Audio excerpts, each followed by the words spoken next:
Hi viewers welcome to our channel. ప్రస్తుతం మనతో పాటు senior journalist Damu Bala sir వారితో మాట్లాడదాం. నమస్కారం సార్. నమస్తే సార్, తిరుపతి లడ్డు వ్యవహారం అంటే ఇంత వివాదం అవుతుందిగా, ఈ నేపథ్యంలో జగన్మోహన్ రెడ్డి గారి పైన ఎన్నో విమర్శలు వస్తున్నాయి.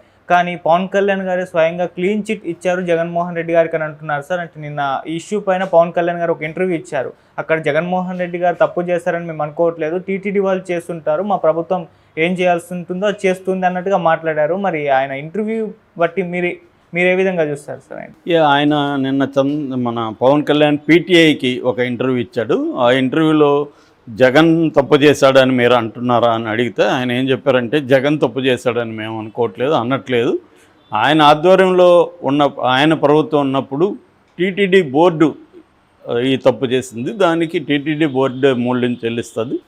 సో అందువల్ల హానరబుల్ పిఎం నరేంద్ర మోడీని ఈ వివాదం లాగడం కరెక్ట్ కాదు. సో మా ప్రభుత్వం ఉంది, మా ప్రభుత్వం పనిచేయడాన్ని ముందుకు తీసుకెళ్ళడాన్ని జగన్ అడ్డుకోకూడదు అనేది ఆయన చెప్పాడు. అంటే ఇక్కడ రెండు విషయాలు. ఒకటి, జగన్ తప్పు చేశాడని మేము అనట్లేదు అనేది పవన్ కళ్యాణ్ అంటున్నాడు. మేము అంటే ఎవరు? ఇక్కడ వాళ్ళ ప్రభుత్వం. చంద్రబాబు సీఎం. చంద్రబాబు వీడియో పక్కన పెట్టండి. చంద్రబాబు ఏమంటున్నాడు? ఈ జగన్ ప్రభుత్వంలో అనేక అరాచకాలు జరిగాయి, చివరికి లడ్డును కూడా దేవుడు దీన్ని కూడా వదలలేదు జగన్, ఈ సైకో అని మాట్లాడాడు చంద్రబాబు. అందరూ లోకేష్ కానీ మిగతా తెలుగుదేశం వాళ్ళు, మీడియా మొత్తం జగన్ వైపే వెళ్ళేది చూపిస్తుంది. జగన్ తప్పు చేయకపోతే బీజేపీ వాళ్ళు నాయకులు, యువజన మోర్చా వాళ్ళు ఎందుకు జగన్ ఇంటి మీదకి వెళ్ళారు? జగన్కి సంబంధం లేదన్నప్పుడు వీళ్ళంతా ఎందుకు మాట్లాడుతున్నారు? సో ఇక్కడేమో పవన్ కళ్యాణ్ క్లీన్ చిట్ ఇచ్చాడు జగన్కి అంటున్నారు. సో ఎందుకు పవన్ కళ్యాణ్ ఇలా డబుల్ స్టాండర్డ్స్తో మాట్లాడాలి? మొన్న కూడా ఇదంతా అక్రమాలు జరిగిన ఈ ప్రభుత్వంలోని పవన్ కళ్యాణ్ మాట్లాడాడు. అంటే క్లియర్గా మోడీ నుంచి పవన్ కళ్యాణ్కి చంద్రబాబుకి ఏదో షంటింగ్ పడింది. అరే బాబు మీరు జాగ్రత్త మాట్లాడి నాకు చుట్టుకునేట్టుకుంది ఇదని. ఎందుకంటే ఇప్పుడు దీని వెనక మోడీ ఉన్నాడని ఇండియా కూటమి సభ్యులు ఆల్రెడీ స్టార్ట్ చేసేసారు. ఇది ఎందుకంటే చంద్రబాబు అనుకున్నాడు, మన 100 రోజుల పరిపాలనలో జరిగిన తప్పులు కావచ్చు, మనం పథకాలు అమలు చేయడంలో జీరో ఇప్పటి వరకు, ఆయన ఇచ్చిన సూపర్ 6 అనేది ఒకటి కూడా ముందుకు కదలలేదు.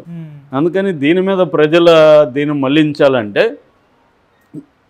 డైవర్ట్ చేయాలి. నిజానికి ఎవరైనా సక్సెస్ఫుల్గా 100 రోజులు కంప్లీట్ చేస్తే దాన్ని పెద్ద ఎత్తున ప్రజల్లోకి తీసుకెళ్తారు. ఈ 100 రోజుల్లో మేమేమి సాధించామని చూడని చంద్రబాబు భయం పట్టుకుంది, ఎందుకంటే ఏమి చేయలేదు చంద్రబాబు. సో కాబట్టి దీన్ని డైవర్ట్ చేయాలంటే లడ్డు తీసుకొచ్చేసాడు. లడ్డు మామూలుగా రెగ్యులర్గా వాళ్ళు పంపిస్తూ ఉంటారు వెనక్కి. వాళ్ళ తిరుమలలో 3 రకాల టెస్టులు చేస్తారు. ఆ 3 రకాల టెస్టుల్లో మాయిశ్చర్ కావచ్చు, వెజిటబుల్ ఫ్యాట్ కావచ్చు, తర్వాత యానిమల్ ఫ్యాట్ కావచ్చు ఉందని తేలితే ఆ నెయ్యిని పంపించేస్తారు. అలా రెగ్యులర్గా జరిగే ఒక ప్రక్రియని తీసుకొని చంద్రబాబు దాన్ని ఇట్లా తిప్పేసి వేసేద్దాం అనుకున్నాడు. అది ఇప్పుడు చంద్రబాబు మీద బూమరాంగ్ అయింది.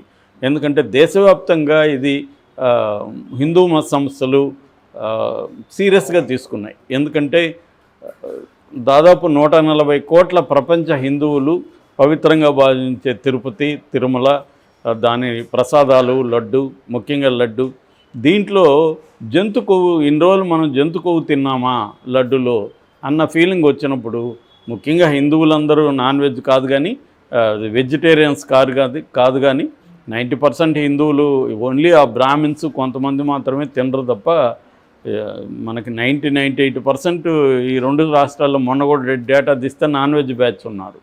సో ఎంతనా మనం రోజు, నేను ఇంతకుముందు కూడా చెప్పాను, రోజు నాన్ వెజ్ తిన్నా లడ్డులో నాన్ వెజ్ చేసి ఇస్తాను నీకంటే మనం తినం కదా. లడ్డు అనేది ప్యూర్ వెజిటేరియన్.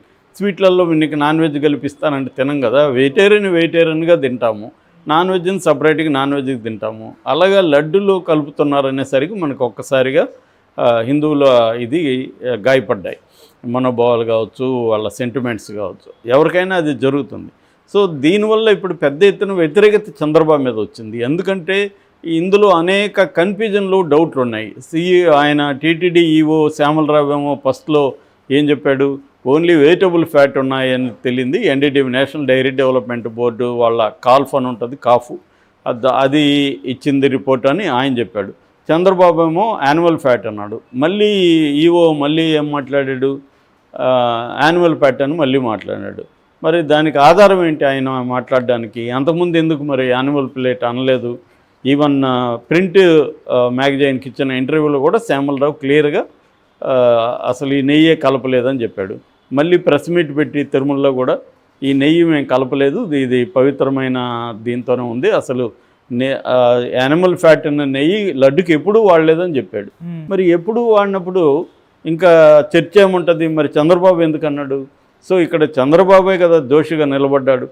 అంటే నెయ్యి వాడని లడ్డు నెయ్యి ఆ నెయ్యితో తయారు కాని లడ్డుని తయారైనట్టుగా, ఆ నెయ్యి వాడినట్టుగా, ఇదంతా జగన్ చేసినట్టుగా చంద్రబాబు చెప్పడం వల్లే కదా 140 కోట్ల హిందువుల మనోభావాలు గాయపడ్డాయి.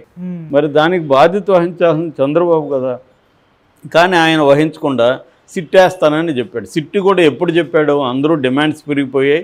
ఒక పక్క జగన్ మోడీకి లెటర్ రాశాడు, ఓపెన్ లెటరు. రెండో వైపు సుబ్రహ్మణ్య స్వామి, ఇంకొకరు ఖండేర్కర్ అనుకుంటా, సురేష్ ఖండేర్కర్ అని ఆయన ఒక అడ్వకేటు, ఆయన సుప్రీంకోర్టులో వేశాడు. తర్వాత వైవి సుబ్బారెడ్డి కూడా సుప్రీంకోర్టుకి వేశాడు. ఇంకా చాలామంది వేస్తున్నారు సుప్రీంకోర్టుకి. ఎందుకంటే ఇది దేశవ్యాప్తంగా ఫ్లేరప్ అయిపోయింది. అన్ని రాష్ట్రాలలో కూడా దీని మీద చర్చ అయిపోయింది. ఇప్పుడు దీన్ని పవన్ కళ్యాణ్ ఏం చేస్తున్నాడంటే దీన్ని ఇందులో మళ్ళీ డైవర్షన్. సో చంద్రబాబు మీదకి రానియకుండా పవన్ కళ్యాణ్ దీనంతా తన మీదకి వేసుకోవడానికి దీక్షల డ్రామా మొదలుపెట్టాడు. ఓకే. సో నువ్వు ఒక ఉప ముఖ్యమంత్రి, నువ్వు చేయాల్సింది ఏంటి? ఒక అన్యాయం జరిగితే దాని మీద చర్య తీసుకోవడానికి చేయాలన్నా, దీక్షలు చేస్తానని చేయాలన్నా? ఈయన శిష్యుడు పంతం నానాజీ, ఒక దళిత ప్రొఫెసరు, డాక్టరు, ఆయన ప్రభుత్వ డాక్టరు కాకినాడలో, ఆయన మీద దాడి చేసి తన అనుచరుల ద్వారా అతన్ని కొట్టించి ఆయన కూడా ఇప్పుడు ప్రాయశ్చిత్త దీక్ష అంట. సో మేబీ ఇదంతా ఒక అందరికీ చెప్తున్నాడు పవన్ కళ్యాణ్, మీరు దాడులు చేయండి, మీరు ఎవరినైనా ఏమన్నా చేయండి, ప్రాయశ్చిత్త దీక్ష చేసేసుకోండి ఆ రోజు అని పవన్ కళ్యాణ్ పిలిపిస్తున్నట్టుగా ఉంది. అదే వైసీపీ దీంట్లో జరిగి ఉంటే, ఇదే పంతం నానాజీ ఒక దళితుల మీద జరిగి ఉంటే ఇతను ఈ పాటికి వెళ్ళిపోయి దళితుల మీద వైసీపీ అరాచకాలు దాడులని మాట్లాడేవాడు. అప్పుడు మరి జగన్ ఇలాగే ప్రాయశ్చిత్త దీక్ష చేస్తే ఊరుకుంటాడా పవన్ కళ్యాణ్? సో ఇది ఏంటంటే క్లియర్గా పవన్ కళ్యాణ్ డబుల్ గేమ్ కనిపిస్తుంది. మోడీ ఎంటర్ అయి పవన్ కళ్యాణ్ చెప్పినట్టుగా ఇక్కడ అర్థమవుతుంది. అంటే దీన్ని నువ్వు మళ్ళీ డైవర్ట్ చేయి, చంద్రబాబు ఇష్యూ నుంచి నువ్వు డైవర్ట్ చేయని మోడీ చెప్పినట్టుగా ఉంది. సో ఇతను ఇదైతే ఇప్పుడు మరి 11 రోజులు దీక్ష మొదలుపెట్టాడు.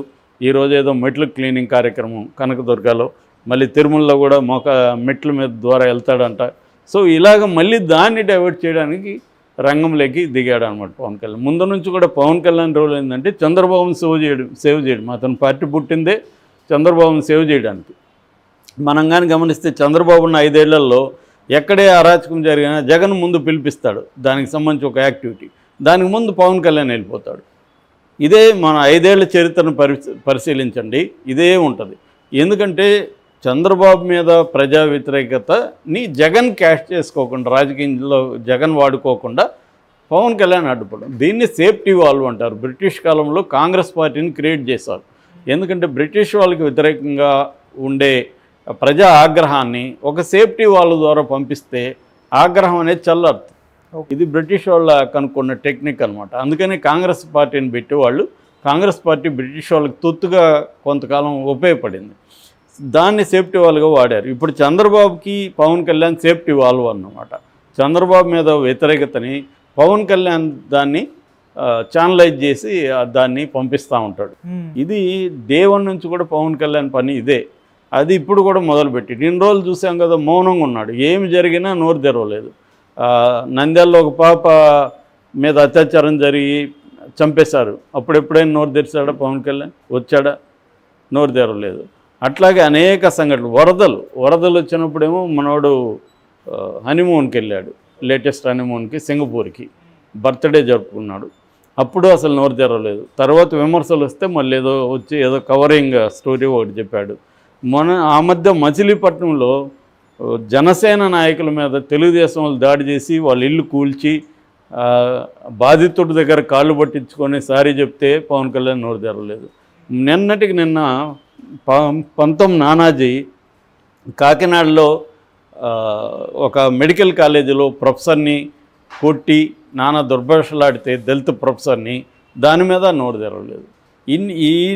ఇలాగ వందల సంఘటనలు ఈ రోజుల్లో జరిగితే నోరు తెరవని పవన్ కళ్యాణ్ ఈ లడ్డులో కలవని నెయ్యి కోసం కలవని లడ్డులో తయారు కాని ఆ నెయ్యితో తయారు కాని లడ్డు వాడారని చెప్పి ఇతను దీక్షలు చేస్తున్నాడు. దీన్ని బట్టి పవన్